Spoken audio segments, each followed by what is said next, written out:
Hello and welcome to the Rapaport Diamond Podcast. I'm Joshua Friedman, Senior Analyst at Rapaport, and my guest on this special video episode was Dan Moran, President of Los Angeles-based custom jeweler Concierge Diamonds. Dan is also a pilot who flies to trade shows and clients. He spoke about how being able to bring goods to customers in a short amount of time and in style gave him a business advantage. We also discussed why Dan has stopped holding much diamond inventory and why this puts him in a good position amid the US's tariffs on foreign goods. Dan explained how these tariffs would affect the American consumer and how memo would work, a major point of uncertainty and confusion in the market. Enjoy the episode, which we recorded in late April, and listen out for two duck metaphors, Dan's views on synthetics, and his spiel about flying over the Disneyland fireworks. Dan, it's really great to have you on this podcast. When we originally scheduled this recording, tariffs were just a twinkle in Donald Trump's eyes. So a lot has happened and there'll be a lot to discuss. But to begin with, I want to hear about you. You have some family connections. You are yourself obviously connected to the diamond industry, but also have quite a family connection to the industry. So can you start by telling us a little bit about your journey in the diamond and jewelry industry? Well, sure. First of all, thanks very much for having me. I appreciate being here. And yeah, I do have quite a bit of background in the diamond industry. I myself have been in the business for 21 years now. My parents were 30 plus years on 47th Street in New York City. And my uncles and great uncles have worked in the diamond exchange in Israel for many, many years. In fact, one of my great uncles was one of the founders of the exchange in the Moldavsky family. And at least last time I was there, his name is still on one of the bridges at the Bursa in Israel. So my family goes back a long way in the industry, and hopefully we go a long way forward as well. So can you tell me about Concierge Diamonds? I know you are a high-end retailer of diamond jewelry. Maybe you can expand on that a little bit more. Sure. So my first entry into the diamond industry was with my uncle, who was a large cutter and exporter out of Israel. So I started my career importing diamonds into the US, and I did that for a number of years. And that's where I kind of got my grounding in the technical side of diamonds, the finer points of cut, et cetera, et cetera. After that, I went to work for about 6 years for a large jewelry manufacturer here in Los Angeles. And that's where I learned the jewelry side of the industry, as well as kind of the engineering aspects of making jewelry, making sure that when you make a piece, it not only looks beautiful, but can be worn every day without breaking down. And then 13 years ago, I went out on my own and started Concierge Diamonds, which is my own business. And it's been quite a journey. I started it, at my kitchen table with no real resources to speak of, except what I'd already learned and knew, and have grown it over the years up until COVID, where we contracted a little bit and now we're growing again. And it's been quite a journey. We have 9 of us now on the team and looking to add a few more in the coming months. And we do focus on custom pieces. So every piece we make is bespoke. If you come into my office, you will see there are no showcases full of jewelry. There's no retail presence because we don't believe in doing things that way. We think each piece should be made for that client, to that client's wants and needs and specifications. And, they say custom is the new black. And I really believe it, because at the end of the day, when somebody's making an important piece of jewelry, whether it's an engagement ring or an anniversary bracelet or what have you, these things take on huge emotional significance to my clients. And I believe that it's important to treat each client as an individual. And, we've made engagement rings for $2,000 and we've made engagement rings for hundreds of thousands and more. And we really do believe here at Concierge Diamonds that there are big pieces and there are small pieces, but there are no small clients. For every client, they're celebrating a major milestone in their lives, and we want to be a part of that celebration. You're joining us from LA, relatively early in the morning. Are most of your clients based in that area? Well, we do have a strong presence here locally, but no, I wouldn't say that. I would say that we really are a national and really a global business. We have our own little niche on the internet where we're quite well known, and we get inquiries from around the world. This morning and last night, I was fielding inquiries from a client here in Los Angeles, from one in Boston, and from one in Hong Kong. You just never know where the next email is going to come in from. And it's something that I really enjoy. I get to meet people from all walks of life and from all over the world. And it's really rewarding. So how is the market that you're in doing at the moment, particularly the bespoke market and what you could call the higher end segment? I would say the market, it's a bit confused these days. I think, we've seen a significant decline in diamond pricing, both natural and, of course, lab grown prices continue to plummet with no end in sight. So that is something that diamond buyers, are aware of and treat with concern. At the same time, we've seen gold prices absolutely skyrocketing, and people don't know which way to turn. And of course, as you alluded to, the latest with these tariffs creates even more concern. So, of course, the wealthy are still wealthy and they're always buying. But there is a bit of a sentiment that even those who have it don't want to be ostentatious about it right now because they recognize that a lot of people are not in such a fortunate position. And, I had a client who was considering a very large stone recently and decided to postpone that purchase because she said she just didn't want to feel like Marie Antoinette wearing around a giant ring when other people are suffering so much. Right. Have you seen any specific financial impact of the tariff so far? We're recording this on the 22nd of April. The baseline 10% US tariffs on foreign goods from most countries are already in place and have been in place for a couple of weeks. Dan, have you seen any financial impact on consumer prices and then on consumers who feel perhaps that they have less money in their pocket than they would have done before? I would say that I've seen a few direct impacts and quite a lot more indirect impacts. I've had 3 or 4 clients cancel orders just because they say, with the uncertainty of what's going on, we feel more comfortable just kind of putting money under the mattress right now and don't really want to spend. So I've seen that happen a bit. But what I see more prominently on the supply side is diamond and gold and other materials vendors are panicking and saying, every stone I sell, I can't replace. And if I could replace it, it would cost me more. And I don't know how much more. And I don't know when I'll be able to get it. And more than anything else, we have a president in the White House right now who is, to put it in the kindest terms that I'm able, wildly unpredictable. And no one knows what's coming next from this guy. And so you just can't operate in a rational way when the government is acting irrationally. So I do think you're seeing a sentiment in the building of fear and panic. And the number of people that I've spoken to in the hallway in the last few weeks who've said, I'm not sure what I'm going to do when my lease ends. I'm not sure I'm going to stay. It's more than I've heard in my years in the industry. So I think a lot of people are very worried, and I think no one knows what the right plan is. And some people are cautiously hoping that the value of their diamonds in the safe will rebound because now there's this artificial regulatory pressure on prices pushing them up. But no one feels confident to ask those higher prices because the market isn't really accepting them. So some pretty strong market forces in both directions. And it's hard to say what will win out at this point. Right. So I was going to ask about sourcing because let's say most of your diamonds were manufactured in India. I don't know if that's true for you. Probably. But that means that for the sourcer, for the dealer in the US, they're costing 10% more, assuming that that dealer was the one who imported it. And so someone has to pay that 10%. So what are you seeing in terms of who's footing that bill? Are dealers paying it?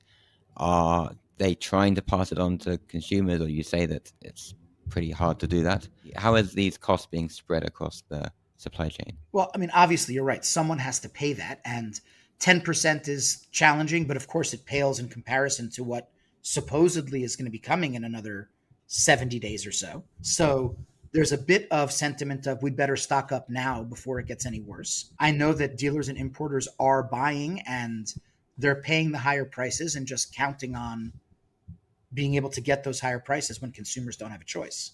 And what I would say for your typical bridal consumer is this increase in cost is not increasing buyers' budgets. So the client who has 20,000 to spend isn't going to spend 22,000 just because now there's a tariff. What they're going to do is get that 2-carat stone instead of the 2.25 carat, right? They will simply spend what their budget allows in the market now. And from my perspective, that doesn't tremendously affect business only because my business model is to work backwards, starting with the client's budget. And then I present to them what their budget will comfortably buy for them. But what I haven't seen anyone do is to say, I'll increase my budget 10 or 20 or 30% to cover the cost of those tariffs. They're just buying smaller stones. Right. This is something that came up with the question of inflation and the question of diamond prices and the fluctuation in diamond prices in the last couple of years, that by and large, consumers have a fixed budget. And then Right. they'll use that fixed budget in whatever way they decide is best, which may be the natural diamond, it may be the lab-grown diamond, etc. I wanted to ask also specifically about engagement demand, because there have been expectations that engagements would recover, but maybe it hasn't gone as well as expected. What are you seeing in the bridal segment? Well, there is still, tremendous social pressure that you're not engaged if you don't have a ring on your finger. So the guy who wants to propose to his girlfriend is still going to buy something. But there certainly is more happening in the vein of, let me buy a gold band for now and we'll buy a diamond ring once things calm down. And no one really knows when that's going to be. So there is a little bit of sentiment saying, I'm not going to deny this purchase, but I am going to defer it. And I think a lot of people are taking a wait and see approach. I will tell you personally, in my business, we continue to sell well. Q1 was good for us, and Q2 is off to a good start as well. But there's an uncertainty in the market. There's an uncertainty in consumer sentiment where they're trying to make the most conservative financial decisions they can. And for sure, it's pushing a lot of people to lab grown because the financial pain of purchasing one is just so much lower that for a consumer who's not sure what's going to happen to diamond prices, it's very easy for them to say, you know what, I'll buy a lab grown, I'll spend relatively small money today. And when things calm down, I'll replace it with a natural. I've heard that quite a lot in the last 30 days. Whether they'll actually come back and replace it with a natural remains to be seen. But that's certainly what people are saying, and it's what their intentions are as of now. Of course, we all know that plans tend to change as things change. Sure. And I think the last time, Dan, that we spoke in depth, you were flying back literally from the Centurion show. We'll get to your side career as a pilot later on, I hope. And I think we discussed at the time that the consensus at that show was that lab grown hadn't quite affected the high end in the US as much as it had the mid-range, the middle classes. Do you agree with that statement? I do agree with that statement. The kind of end user who wants to buy a $50,000 ring simply won't consider lab grown. These days, you pretty much can't spend that kind of money on a lab grown. At some point, the limiting factor for lab grown buyers is not their budget, it's their taste. Today, you can get even a very, very large, high quality lab grown for much, much less than those kinds of budgets. But there still are some people, it's not a massive number of people, but I'm fortunate enough to play in that space that they feel that 30, 50, 75, $100,000 budget is what's appropriate for them to spend. And a lab grown diamond simply isn't an appropriate stone for that budget. So they're buying either rare colored stones or most commonly they're buying natural diamonds. All right. So this time of year has a few of the smaller diamond buying holidays. We had obviously Valentine's Day in February, which is not such an important time for diamonds. And then coming up soon is Mother's Day, which is actually, contrary to common perceptions, it is probably a more important holiday for diamond buying than Valentine's Day. What trends did you see over the February Valentine's Day? And what are your expectations for the upcoming Mother's Day? Well, first of all, I agree with you. Valentine's Day is not a significant thing at least in the United States, for diamonds. People buy flowers and chocolate for Valentine's Day. They don't really buy jewelry very much, at least not, fine diamond jewelry. You'll buy silver charms and that kind of thing, sure. But people don't budget, thousands for Valentine's Day purchases. So it didn't have an effect for us this year. It generally doesn't. It's not something that's big on my calendar. Now, you're right. Also, Mother's Day and also graduations that come pretty close on the calendar to Mother's Day. So that May, June timeframe is a bigger impact. I would say after Christmas, that's probably the second largest diamond buying holiday for us. And so you do see Mother's Day purchases and you see graduation gifts. Typically you'll see stud earrings or tennis bracelets for graduations. And for Mother's Day purchases, it really runs the gamut. Everything from small stackable bands to go with the set that someone already has to more significant necklaces, earrings, etc. I haven't seen a lot of movement on Mother's Day purchases yet this year. I've had a few inquiries, but really pretty sparse. So at this point, I would say Mother's Day doesn't look especially promising. But I will tell you, at least specifically to my business, it's hard to say until 10 days before the holiday. For whatever reason, I don't know what it is, but guys are procrastinators and they wait and they're lazy and they wake up and go, "Oh my gosh, it's this Sunday. Can you help me?" And I'm going, "It's Wednesday." Like, that's a very common experience for me where my client has put things off till the very last minute and is counting on me to pull a rabbit out of a hat and make him look like a hero. And it can be quite challenging, but at the same time, that's why I have a job, right? That's how I add value. So we'll cross that bridge when we come to it. We're not quite there yet. If you had to get my prediction for Mother's Day right now, I'm not terribly optimistic, but I would also say that's not based on any meaningful information yet. Ask me again in 3 weeks, and I really won't know the impact of the holiday until it's right there. I've really thought about this properly. Who actually buys gifts for Mother's Day? Is it mostly men buying for their mothers, or is it do women also buy diamond jewelry for their mothers? And what about the men buy diamond jewelry for their wife, who is also a mother? It's men buying for their wives, the mothers of their children. You do Right. occasionally see adult children buying for their mothers, but honestly, that's pretty rare. 9 out of 10 or 19 out of 20, it's men buying for their wives. So that's the gift giving that we focus on for Mother's Day because that's what we see. It doesn't never happen, but it's not something you want to build a business out of. Right. I've never really thought that through properly, that that's who's doing the buying. Just zooming in on graduation, though, that who's buying for whom? Is that parents and grandparents buying for the student graduating? That's exactly right. You see a lot of families buying for my daughter's graduating college, my son just got into law school, that kind of thing. So it's a lot of, you'll typically see pendants and earrings for high school graduations, and again, earrings and some bracelets and necklaces, more elaborate pieces for college and postgraduate kind of graduations. But it's generally parents. When you get to law school, med school, kind of higher level, sometimes it'll be spouses, right? It'll be boyfriends and husbands celebrating their partners graduating from something that's career defining. But primarily it's parents, grandparents, etc., buying for their kids who are graduating. Right. Has graduation become more important as a diamond buying or jewelry buying season over the years? Maybe a little. I think it's been pretty evergreen, pretty steady. It's not something huge. Again, our primary business is bridal, and that is evergreen. That's not really seasonal. But certainly we've seen that we get that bump every May, June of people saying, you know, my girlfriend is finishing law school, my daughter is graduating college, and it's a way that our existing clients reconnect with us and we can offer them something for those milestones in their lives.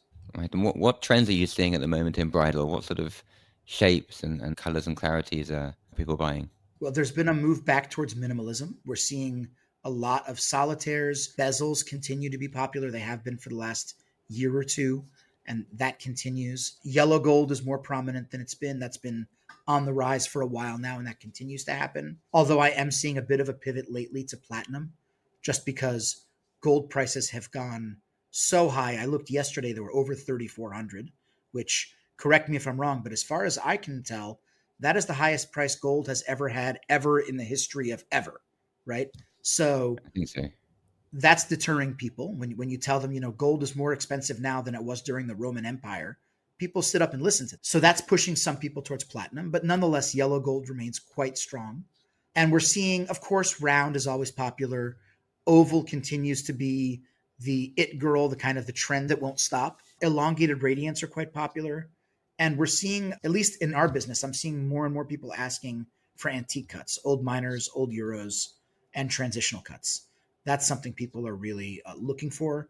And we're seeing a return of that, I think, in part because of lab grown diamonds. One of my favorite things about the rise of lab grown diamonds, and there's a lot of stuff that I don't like about the rise of lab grown, but one of the things that I really do like about the rise of lab grown diamonds is that cutters are willing to experiment with shapes and designs that they never would with natural diamonds because the raw material is just too expensive. But if you want to try and experiment with a lab grown where your material cost is cheap, well, what's the harm? So we're seeing a lot of really fun shapes and designs in stones. And one of the things that they're doing is cutting really, really gorgeous old miners and old euros that are quite tough to get in natural. Especially in high color natural stones, it's hard to find a D color 5 carat old mine cushion. But in lab grown, I can dump a bucket of them over your head. It's no problem. So that's been great. Well, a trend that actually a colleague of mine who's been in the diamond industry for decades and has much more expertise in the industry than me, he has mentioned a few times that in lab grown, they're able to see much more triple X diamonds. Everything's triple X, everything's in addition to being top color and clarity. And that's influencing consumers to expect that in natural. And that is potentially one of the reasons why we constantly hear about buyers being very selective. Everything has to be triple X in order for it to sell. Do you think there's something that? Do you think that's true? Well, I've built my business on top cut stones, so that's been my world for many years now. So that's not new for me. So I might be a bit of a biased sample because I've built a reputation on selling only top cut stones, and so clients come to me expecting that.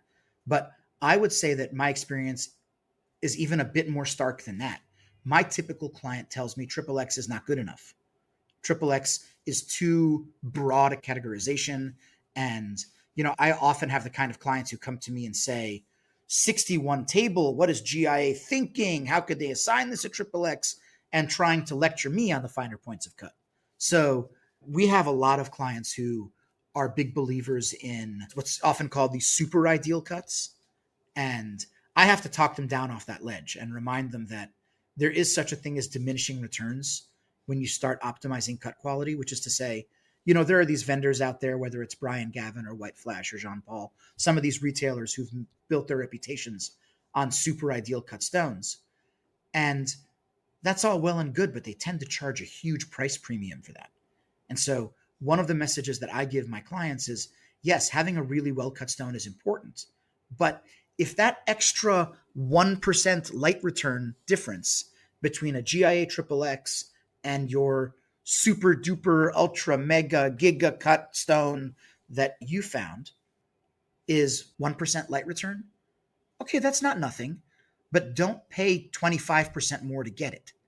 You'll be much happier getting a higher color or a larger size. You'll see that much more than you'll see the difference between a beautiful cut and an extra super duper beautiful cut. So convincing the client of that can be pretty challenging because a lot of our clients are the kind who will go on the website, whether it's James Allen or whatever, pick your big website, and they take those sliders and push them all the way to the right? They only want D color, they only want VVS, they only want ultra mega ideal cut, and they don't want to compromise. So you're absolutely right that the lab grown world has conditioned them to expect that, because in lab grown, that is absolutely possible, and it doesn't cost a huge premium. I can tell you in my office, I work with both natural and lab grown, and our internal policy is if a lab grown diamond has any grade on it that isn't an excellent, I won't show it to a client. And any clarity grade below VS1, I won't show it to a client. And generally D or E colors only. Why? Because we can. And the price difference is trivial. And the typical lab grown client is not budget limited. They're typically taste constrained more than they are budget constrained. So in lab grown, you really can have it all. We've had a lot of success in lab grown with GCAL 8X grading, which, is quite a bit more stringent grading standard than GIA XXX. And it's a good thing for the consumer because it gives them that confidence that this stone was independently graded to a very high cut standard, as opposed to, the Brian Gavins of the world who say, I've graded this to my cut standard. But of course, they're trying to sell you something. They have an agenda, right? GCAL doesn't have an agenda. They're just independently grading the stones. So having that third party independent, very stringent cut grading is very comforting to the consumer. And it's good for us too, because we can expect and command a little bit of a premium price on those stones, which helps us internally to maintain some kind of a margin when the prices of lab grown are falling so quickly. It's one of the ways that we add value for our clients.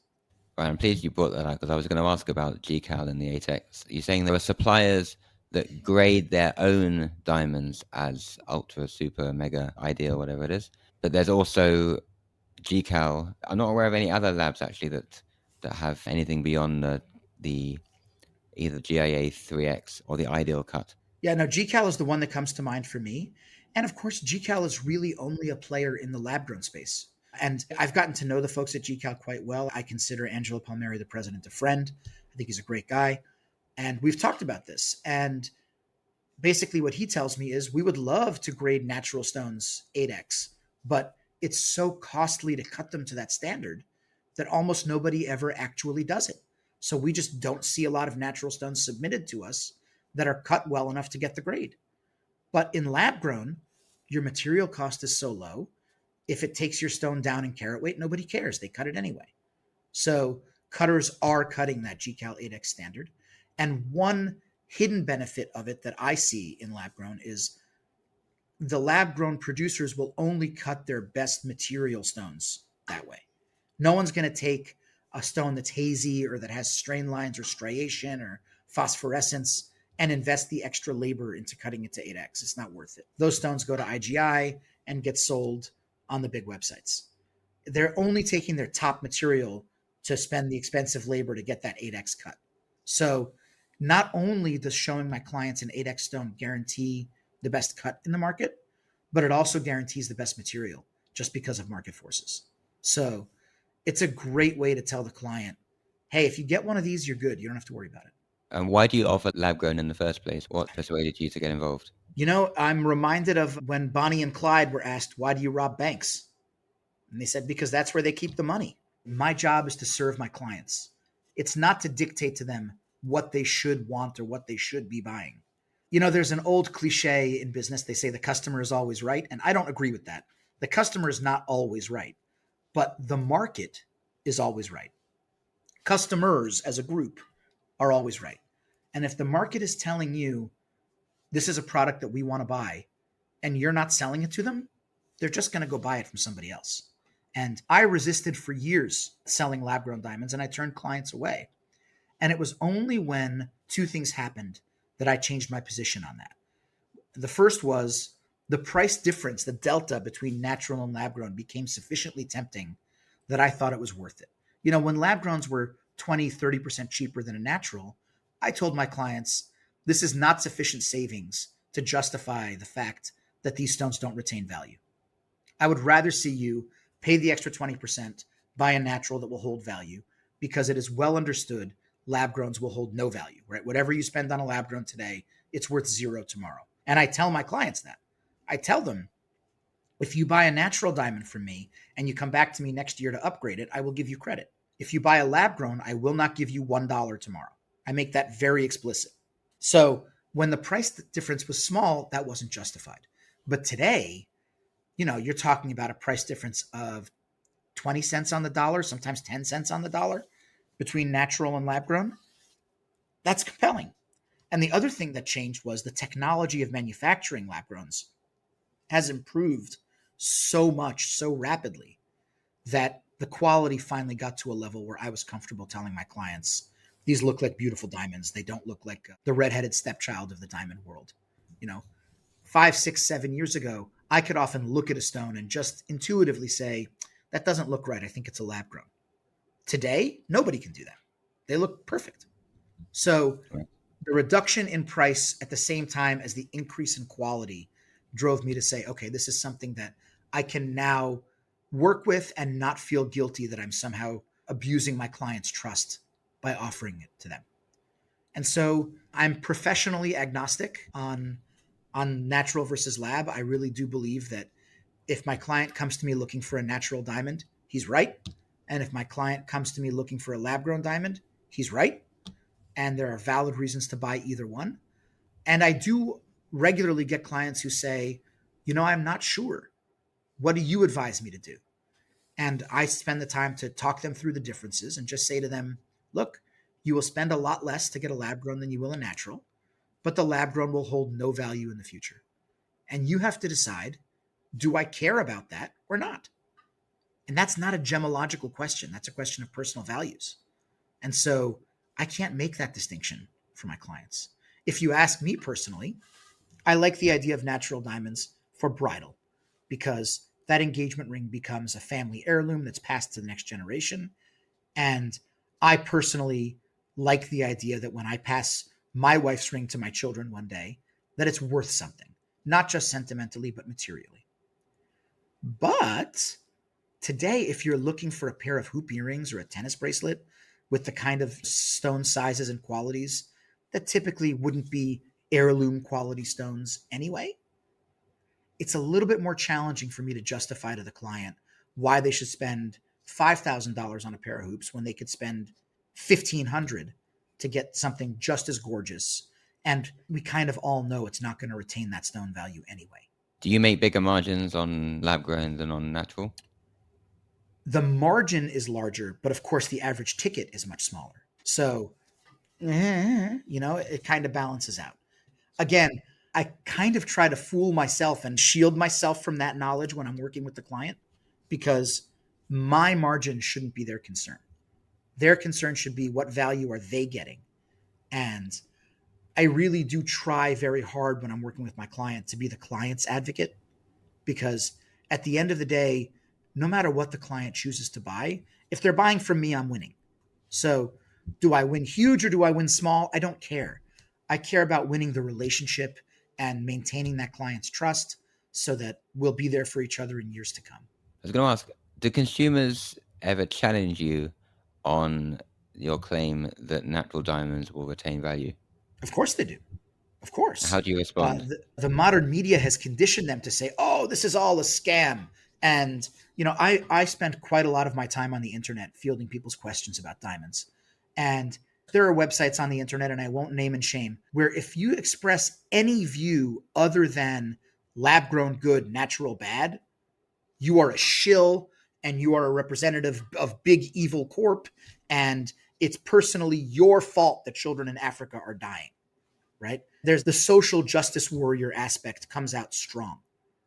And then you really quietly ask that person who's yelling at you about what an evil person you are, hey, be honest with yourself. If natural and lab cost the same, what would you get? They get real quiet when you ask that question because we all know the answer, right? At the end of the day, they're trying to justify why they're spending less money to get their engagement ring. And I understand that. I get it. Money is tight. Financial times are uncertain.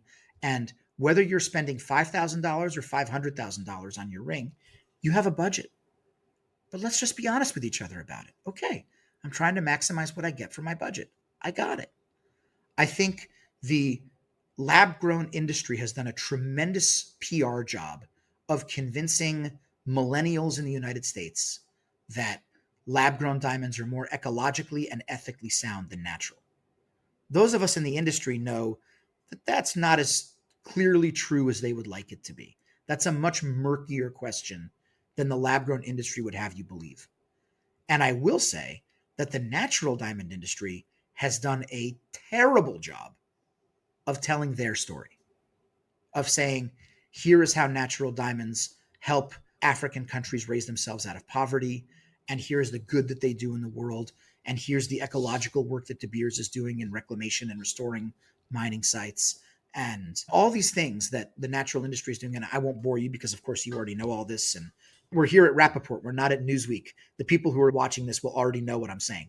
But we're not doing a good job of convincing the consumer of that, and it's easy for them to believe what the lab-grown guys are saying because they're the only ones talking.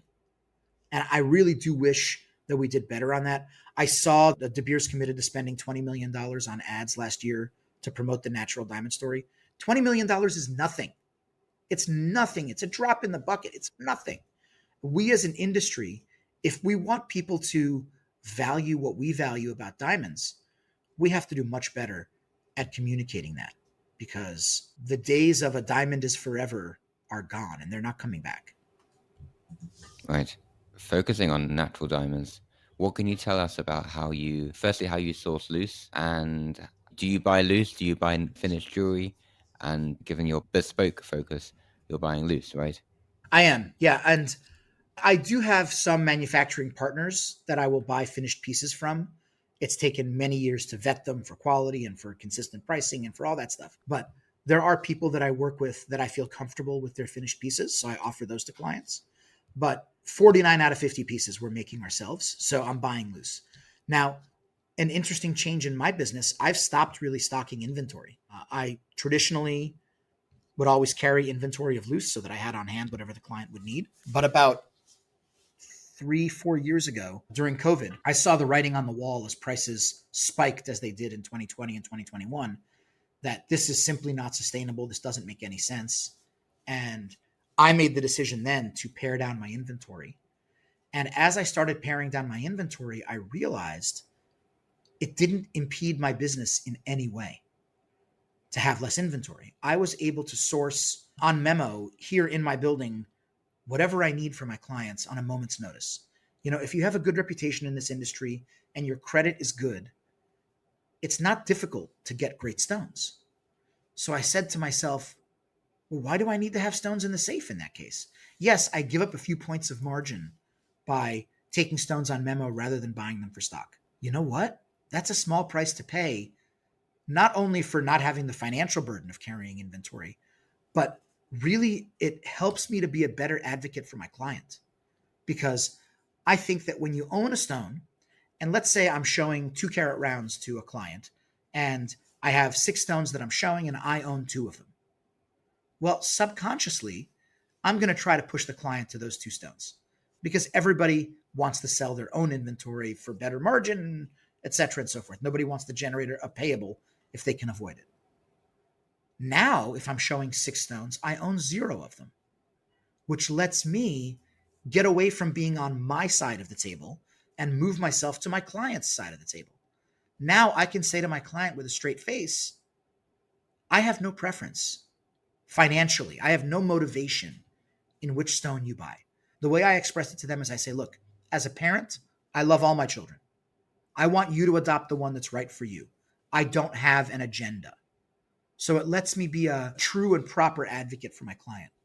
And I've found that's more valuable than anything else. My clients can feel that. So there's been a lot of confusion about memo in light of the tariffs. What's your understanding of how the tariffs impact memo and who would be paying import duty and when? I think that's going to be largely a question of the relationship that each purveyor like me has with his supplier. I can tell you that in my case, the conversations I've had with all my suppliers are, look, if you quoted me a price on a memo of X dollars for a stone, that's what I expect to pay. And if your cost basis changes, then we need to have that conversation before you make me the memo, not after. But I also don't hold a lot of long-term memo.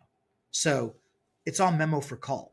It's not as though things are changing so fast that I'm going to take a stone today and by tomorrow it'll be different.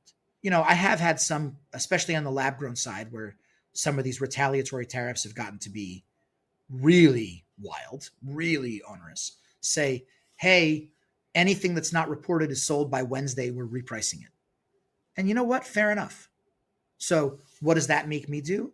It makes me call every client of mine who has looked at stones and is on the fence and thinking about it and say, hey, I'm sorry to put pressure on you, but costs are changing on Wednesday. So if you want to commit now, I can guarantee you today's price, but I can't guarantee it after that. And the good news about these tariffs being so hot a topic and so in the zeitgeist is my clients understand what I'm talking about immediately, and they don't blame me for that. They're either willing to pay it or they're not, but they're not mad at me. So from my perspective, I think of myself, if the water level is rising or falling on cost basis, I'm a duck. I can swim up here. I can swim down here. I'm not bothered. I'm going to swim wherever the water level is and add my little margin so that I can stay in business and sell to my clients. So not carrying an inventory has freed me from being shackled to it, right? I don't have a cost basis that I'm trying to somehow recover. I'm a duck. I'm swimming wherever the surface is today. That's a very interesting perspective and way of explaining it. It gets back to the same thing, which is that ultimately the consumer loses out, because if your memo supplier is paying 10% more and then you're buying from your memo supplier, if you actually make a sale for 10% more, so the consumer is paying 10% more. So we're back to that again. There's no avoiding it. At the end of the day, someone is going to pay this, and ultimately it will always get passed to the consumer. Even in the lab-grown space on the wholesale level, the margins are not sufficient that people are just going to absorb, 47% for India and 200+% for China. No one's absorbing that. That's not realistic. It's going to have to get passed on. And consumers are starting to realize it too. I know a lot of people who voted for Donald Trump and who are now saying, this isn't at all what I expected. And I'm sitting here going, you voted for the leopards eat your face party. Don't be shocked when leopards eat your face. This is what happens. It is what it is. It's bigger than me. I can't control it. I'm pleased I'm not an American, but we did write a story immediately after the election saying that this could go either way, and any expectations that Trump was going to suddenly give a major boost to the US economy need to be thought through carefully. It seems like, at least at the stage we're at now, that's correct. I was going to say, I don't want to get overly political, but I think it's fair to say that thinking things through carefully is not Donald Trump's strong suit. And we are faced with a situation that, as an American, I am not pleased with or proud of, where our executive branch is not behaving in a rational way or in a predictable way. And that's, of course, very challenging for every aspect of life, business included. Right. I mean, he does also plan tax cuts. So there is potential for a positive impact on consumer spending power at some point. But these issues are complicated and unpredictable. As I said, we're recording this towards the end of April, so we have about 6 weeks as we speak till the Vegas shows. Do you go to the Vegas shows? I do, yeah. What do you go to? You go as a buyer? I go as a buyer. I have exhibited in previous companies and in previous lives, and now I go as a buyer, which I have to tell you is a lot more fun. The freedom to go and see what I want to see. And I really just go to meet with my friends and, in the industry and to catch up with people, to see what the trends are. If I can do some very specific purchasing, I'll do it. If I've got clients looking for stuff, or if I see something that's so tempting, I can't resist it. But for the most part, I'm going there to learn. And I think this year's JCK will be very educational indeed. We're going to see an empty China pavilion. I don't think it simply won't exist. I think we're going to see reduced traffic. A lot of international buyers and sellers, I think, aren't going to come. I think those who do come will struggle to do business, because if you order a piece 6 weeks from now, that's 30 days or so before these retaliatory tariffs are supposed to take effect. So if I'm ordering a piece in June, when can I expect it to be delivered? Probably in the new tariff regime. How's anybody going to order if they don't know what their cost is going to be? So I think it's going to be a very, very challenging environment for international sellers. And I would not blame many of them for simply opting out. So I think it's going to be a very depressed show for that reason. But in times like that, there can also be opportunities. So the way I see it, I better be in the room so that when that opportunity comes up, I'm ready for it. Right. I know that the Centurion show in the first quarter has a lot of benefits to attract buyers. Free stuff, basically. Do any of the Vegas shows have strategies like that? Not to the extent that Centurion does it. Centurion is a hosted show, and JCK is not. There are the little enclaves luxury that's open a few days before the main show. That has some hosted aspects to it, and I do believe that some retailers even get fully hosted at luxury. I guess my invitation got lost in the mail. I haven't been made that offer, but I guess some people do get that offer. I know there's couture where there's all kinds of swag and fringe benefits, but that's never really been my scene because I'm on the bespoke side. I'm not buying designer very much, so I'm not as familiar.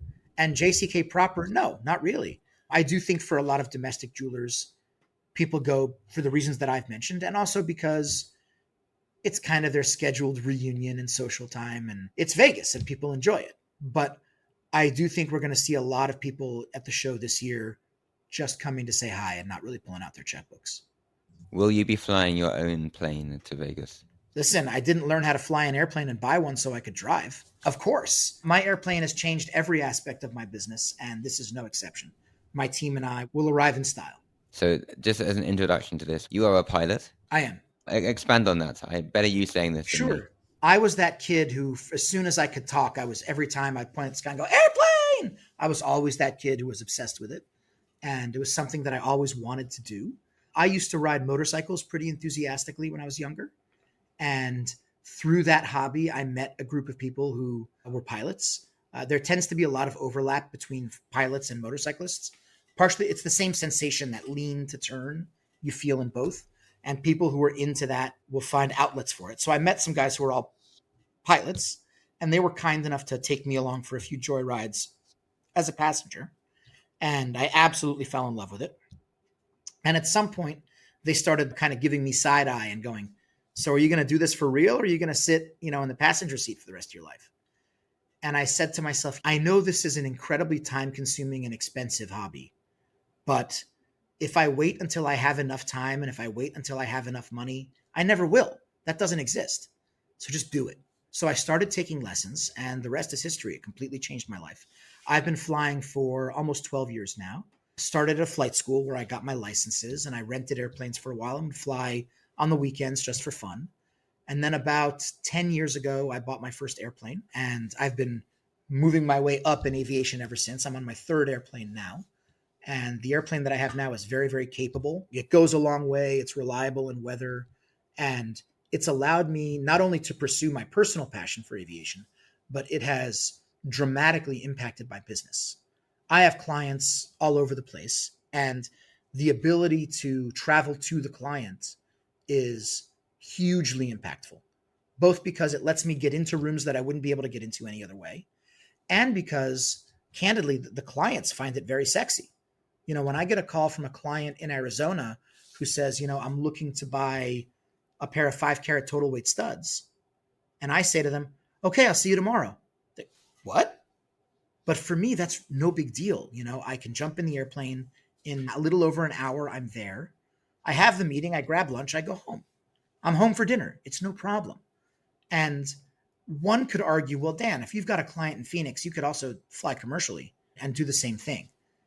You would think that's true, but it's really not. Because what winds up happening when you're flying commercially is you say to that client, oh, no problem. I'll come and I'll show you some options. Let me look. Well, there's a flight next Thursday. Oh, okay. You're not available next Thursday. Well, there's something the following Tuesday. Oh, those tickets are really expensive. How about 2 weeks from Friday? And before you know it, the client has bought something somewhere else, or the moment has passed, and it just doesn't happen. Whereas when you say to them, okay, I'll see you tomorrow, the momentum is preserved. It's still top of mind for them. And beyond that, I also find that I'll show up at these airports that I fly to. I don't tend to fly to the big commercial airports, right? So if I'm going to see a client in Scottsdale, I'm not flying to Phoenix. I'm flying to Scottsdale. So there's a small airport there that doesn't have commercial service. But what they do usually have is these facilities that exist to cater to small planes like me. So they'll have a conference room that I can borrow, and they're usually really beautiful, and it's a high-end experience. So the clients will come and meet me there at the airport, and we have a nice experience, and we look at the jewelry, and they make their purchases. And then oftentimes I'll say, if anybody wants to come outside and check out all the airplanes, and hey, if you want to go for a quick flight, I'm happy to take you, because most people haven't had that experience of being in a small plane. And so it becomes an experience for the clients. And what winds up happening is I'll book an appointment with a client, and I'll show up, and they've brought 2 friends along because they think this is the coolest thing in the world. And it becomes something that they brag about. Oh, I have a guy in the diamond business, and he flies out to see you, and he sets stuff up for you. And it becomes a story that they tell. And this is one of the ways that I market and meet new people. Because guess what? Those 2 friends that they brought along, sooner or later, they're going to need a jeweler too. And they're going to remember me. So it has been tremendous for marketing on a client by client basis. The other thing that it's done for our business is we do private events at kind of very high end private venues, golf clubs and yacht clubs and that kind of thing. And the ability to get to some of these locations, because they can be pretty remote, is challenging. But the airplane just cuts through that completely. If I'm doing an event in Lake Tahoe, say, which is one of the places where I go, the ability to I have these portable showcases, take my showcases, take my jewelry, take 2 or 3 team members, throw everything in the plane, and in 90 minutes, I'm in Lake Tahoe. I don't even have to spend the night. We get up in the morning, we load the airplane, we go do the event, we pack it up, we go home. That's just not possible any other way. And when you're talking about, hey, I've got $2 million worth of jewelry, I don't want to spend the night at some random hotel. I want the jewelry back in my safe. Anything that's not sold, I want it secured. So it improves the security of my business. It improves the marketing of my business. And it simply lets me get to see clients that I would never get to see any other way. Now, I'll let you decide if that's a totally reasonable justification for buying an airplane, or if I'm rationalizing so that I can keep flying because I love it so much. But either way, I'm happy to do it. and you all can judge me any way you'd like. I'm going to keep flying. But it's not like getting in a car, right? Don't you have to register your route with the authorities before you do it? So that's a little bit of a complicated question, and I'll try not to get too jargony. It depends on what rules you're flying under. There are two kinds of rules for flight in the United States. One is so-called visual flight rules, where I am responsible for separating myself from other traffic and from terrain, and I'm responsible. If I fly under visual flight rules, I don't have to file a flight plan. I can just go to the airport and go. If I'm flying under what's called instrument flight rules, now air traffic control dictates where I go, and I have to have their permission to go wherever I go. But I have access to more airspace. I can fly higher. I can go faster. And most importantly, if there's weather, if there's conditions where I can't see out the window, right? Like if it's cloudy, I have to be under instrument flight rules because obviously I can't separate myself from other traffic because I can't see it. So you have to be under instrument flight rules in those conditions. And if you're flying under instrument flight rules, you are required to file a flight plan. But filing a flight plan is trivially easy. There's an application in my iPad where it takes 45 seconds. Boop, flight plan is filed. And I get in the airplane, and when I fire it up and I start the engine, I just call to air traffic control and say, hi, I'm calling from my airport. I have a flight plan on file to Scottsdale, Arizona. And they go, okay, fly this heading, this altitude, da-da-da-da, and off you go. It's a very, very low friction process. The American air traffic control system is the best in the world. It is fantastically effective. Don't let the scary media you've seen in the last few months put you off of it. These guys do an amazing job, and it's not as big a burden as you'd think. So yes, there's some paperwork, but it's fine. It's no big deal. Can you fly at night under the visual? Absolutely. Absolutely. You can fly at night visually. And in fact, one of my favorite things to do is flying over Los Angeles at night is spectacular. And one of the things that I like to do is I'll take clients for dinner in Palm Springs because that's a quick flight from here.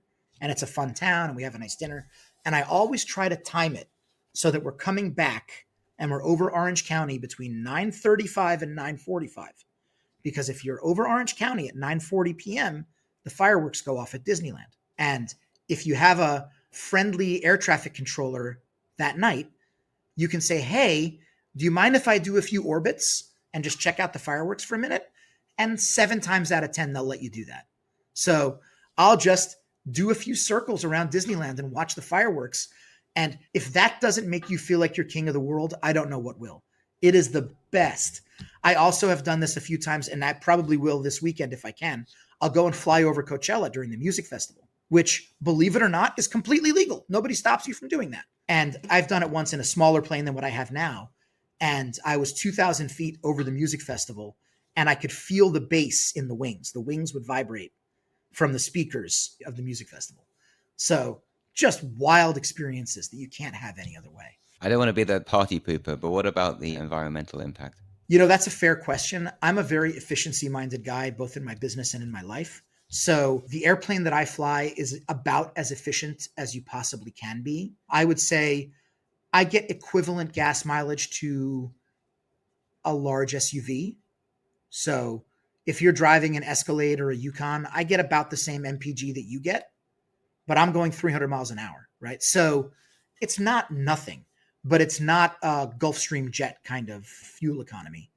And if I'm taking 4 people, from here to Salt Lake City, it's more efficient than just about any other way you can do it. Very well. Just before we finish, I wanted to ask, I was just checking out your YouTube channel before this.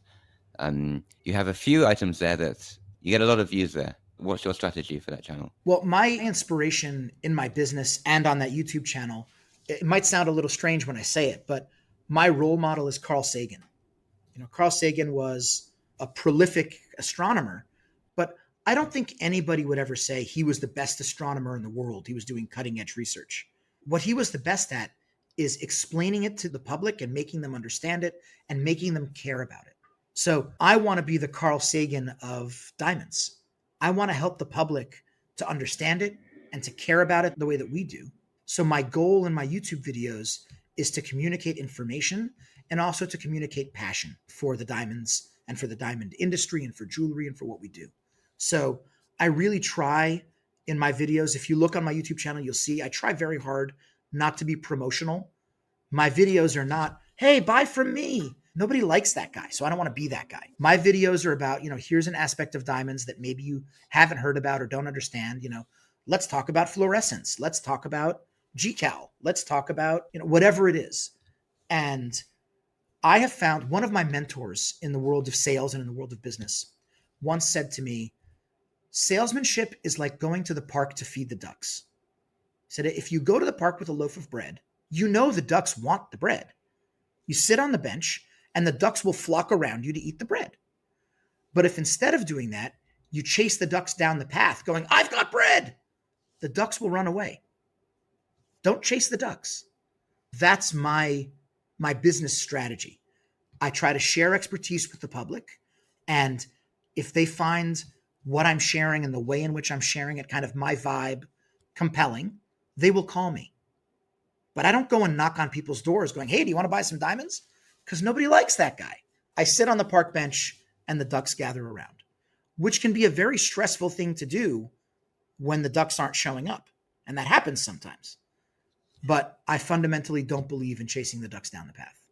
I think we've had the duck metaphor twice now on this podcast. Once about your memo strategy and once about your YouTube strategy. Didn't expect us to talk about ducks so much. And in fact, I think one of the things I enjoy most about doing these podcasts is when we get to talk about things other than diamonds. And we've definitely done that today. So I'm grateful, of course, that you've shared your insights about the bespoke jewelry industry and particularly the impact of the tariffs. But I really enjoyed hearing about your flying hobby and also how that impacts positively your business. So thanks for sharing that with us. You've been an excellent guest and it's been great to have you on this podcast. Well, I appreciate you taking the time. I consider myself a very lucky guy in my business and in my life. And I appreciate the chance to share a little bit about that with you and with your audience. I don't know if you're coming to Vegas, but if you are, let's raise a toast. And if you'd like to go for a flight, just say the word. We can go out to Grand Canyon. It's a short flight. Thank you. I do hope to be in Vegas and I hope to see you there. Well, look me up. Thanks very much for the time. And if there's anything I can do in the future, let me know.